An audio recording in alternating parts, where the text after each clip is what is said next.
نحمدہ و نصلی علی رسولہ الکریم اما بعد فاعوذ باللہ من الشیطان الرجیم بسم اللہ الرحمن الرحیم۔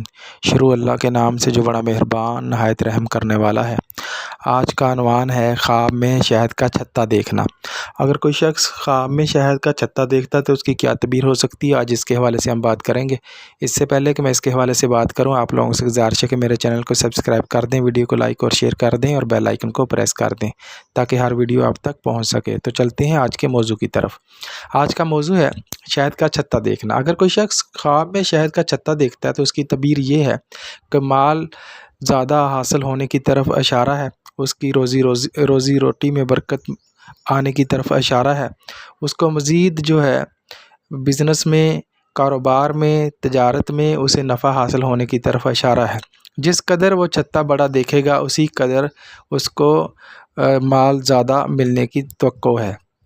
اسی طرح اگر کوئی شخص شہد کھاتا ہے یا شہد اس میں سے ٹپکتا ہوا دیکھتا ہے تو یہ اس سے بھی بہتر خواب کی تعبیر ہے۔ اس کا مطلب یہ ہے کہ جس قدر وہ خواب میں شہد کھاتا ہے، اس کا مطلب ہے کہ اللہ تعالیٰ اس کو اس قدر ہی ایمان کی جو ہے روشنی عطا کرے گا، ایمان عطا کرے گا، اسی طرح وہ ایمان والا ہوگا اور اسی طرح وہ جو ہے دولت اور روزی روٹی کو کما کر کھائے گا اور اس کے نصیب میں ہوگی۔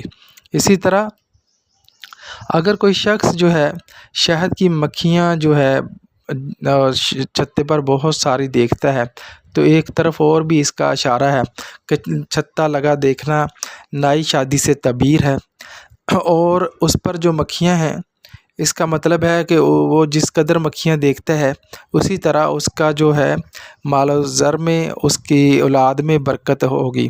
اسی طرح اگر کوئی شخص دیکھتا ہے کہ بہت سارا شہد کا چھتا لگا ہوا ہے اور اس کو جو ہے وہ زیادہ تعداد میں دیکھتا ہے کہ ایک ہی درخت پہ دو تین چھتے لگے ہوئے ہیں، تو اس کا مطلب ہے اس کو اللہ تعالیٰ جو ہے بیٹے کی نعمت سے نواز سکتا ہے۔ شہد کی مکھیوں کا چھتا دیکھنا بیٹے کی نعمت سے نوازنا بھی ہے کہ اللہ تعالیٰ اس کو بیٹے کی نعمت سے نواز سکتا ہے۔